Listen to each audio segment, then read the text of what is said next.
Good morning, y'all. Hopefully everybody doing well. There's some shit that been happening in the news in the world, man, that has me absolutely fucking, excuse my language, disgusted. Absolutely disgusted. Those of y'all that don't know me, my name is Frank Rodriguez. I'm a recovering addict. Um, I do a lot of work in the recovery addiction field. I'm a barber by trade. Um, First, above and beyond all that, though, I'm a human being and I'm a father, right? So last week I seen, and excuse me for not knowing the young lady's name, but I just couldn't bear to like look it up and gain any other information about it. The young lady that was killed on the subway, she was sitting there minding her business on her phone, and piece of shit behind her thought it was a good idea to, you know, um, unalive her, right? And I'm sure y'all all know what I'm talking about. So when I watched that, and at first I didn't know, I seen the video without any context. So I didn't know what had happened. I thought that he sort of just grabbed her, and then I looked and I was like, hold on, and then I hear a little bit of the backstory of it, how she was essentially a refugee and escaped the war in Ukraine to come over here to seek a better life. So she came here to seek a better life, right? Um, and for that to happen, and she wasn't here in the way, she was here trying to better her life, right? And somebody took it upon themselves to infringe upon that freedom that we have, right? So instantly that reminded me of one of my daughters, right? That could be one of my daughters on public transportation, minding their business, doing what we all do throughout the day. It's absolutely horrible. And then I learned a little bit more, right? I heard the perpetrator's mother speak out, and she said he should have never been out and free in the first place. He was homeless. He had a serious mental health disorder. He was off his medication.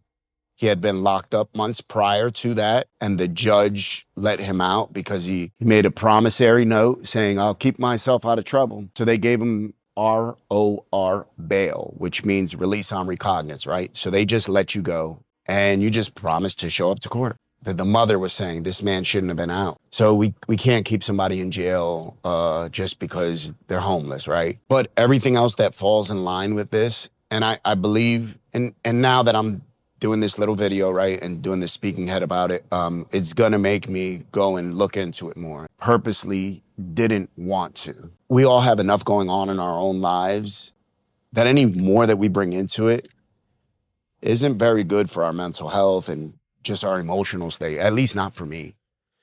Um, I have seen this stuff so many times with my own eyes from spending, the time that I spent in the penitentiary, spending almost 20 years in jail. I've seen all this stuff. I've seen it. And when I was younger, it didn't bother me because I was just so used to and so accustomed to it. And now it's a completely different story. And then the other gentleman, Charlie Kirk, right? I had never heard of him prior to this week. Um, Never seen any of his videos, never anything like that. But for me, that's not, it's not surprising. I'm not on social media much. Um, I don't really watch the news, things like that. But when I seen the video, and I seen it right after it happened, literally like, within minutes, I seen it. So it was very early on. I had no idea he was a Trump supporter. I had no idea that he was a speaker, a debater. And, some people say he's a race baiter. Some people say he's racist. Some people say, so what? So what? Right? So what? We all have the free will to be whatever we want to be, right? So what? That man was doing his job, right? Doing what he felt was right. Whether or not I agree with that is irrelevant, right? It don't really matter, right? Because I'm sure there's a lot of things that I do that people don't agree with, right? Some big, some small. It's our own opinions. And I feel for somebody's life to be taken because of his opinion and because of how outspoken he chose to be, right? That means that he's passionate about something, and he's gonna let people know. That's no different from what I do. No different. I just choose to speak on different topics, right? I don't speak on religion or politics. I choose to speak on other topics, right? So what are we doing that's different? Not much. Our perspectives are just different. Do I deserve to die or does he deserve to have what happened to him? No, absolutely not. And then I found out his family was in attendance, right? And that shit kind of like broke my heart, to be honest with you. It's just been a very long year for me, very long. And then seeing this type of stuff, I used to hear people say this and I didn't understand it, but I'm kind of losing hope and faith in humanity. If I'm being honest, it's just sad, man. It's sad. Who cares what his political beliefs are? Who cares what his religious beliefs are? At the core of it, he's a human being like you and like me, right? We have a difference in opinion.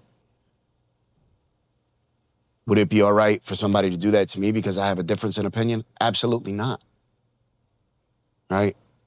It's a very, very sad, I think, like state of affairs, if I'm being honest.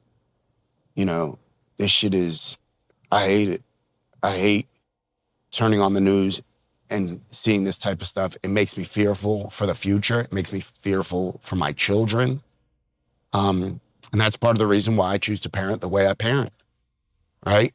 Mercy and Major have been in wrestling and jujitsu for a very young age, and they will continue. And once I receive my pardon and able to own firearms, my children, when they become old enough, they will learn how to use firearms. They will take firearm safety courses, all that stuff. My children ain't gonna be a victim to anybody. Anybody. I refuse to allow that to happen, right? And there's two types of people in this world. There's sheep and there's wolves. Just because we're a wolf don't mean we have to go around killing stuff, right? It just means that we're capable if needed. My children ain't gonna be sheep. We're gonna be wolves, and I'm gonna make sure of that. I promise that. This will not happen. I refuse to allow that. You know, it's just sad, man. It's sad. What about his family now, right? What about Charlie Kirk's family now?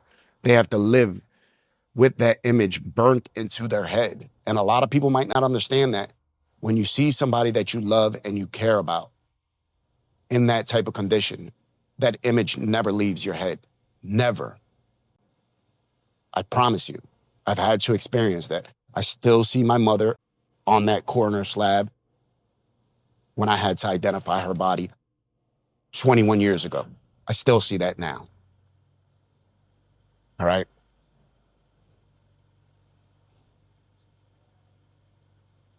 It's sad, man. It's very, no matter what the reason was, right? What the justification, whoever the shooter was, no matter what, it doesn't matter. It does not give you the right to take somebody's life, especially because they had a difference in opinion, right?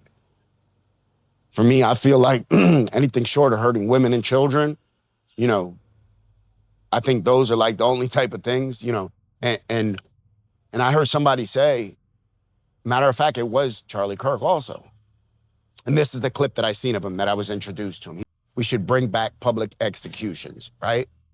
And it got my attention because, listen, I've been saying that shit. I say if we start, if there's a child molester or a pedophile, if there's that type of person in our community, if we bring him to the town center and we hang that ass, people are gonna think twice about doing that, right? And it might be extreme, but oh well, so is the other side of that, right? I'm in agreement. We should bring back public executions, right? And just because I say that doesn't mean we have to have children in the front row and all that shit, you know. What's the difference between that and putting somebody on death row for 20 years and spending all this money and energy, you know, and tying up the cords? What's the difference? Get that shit over with, right? Because people are doing this type of stuff thinking that there's no consequences behind it, right? Oh, I'm gonna go to jail and people are gonna look at me like I'm this type of hero, blah, blah, blah. That's what they think, right? And it doesn't happen. It doesn't happen. They go to jail and they become victimized, right? Because they're not that type of person anyway. It's just sad, man. It's sad. It's a sad state of affairs. And it's very bothersome.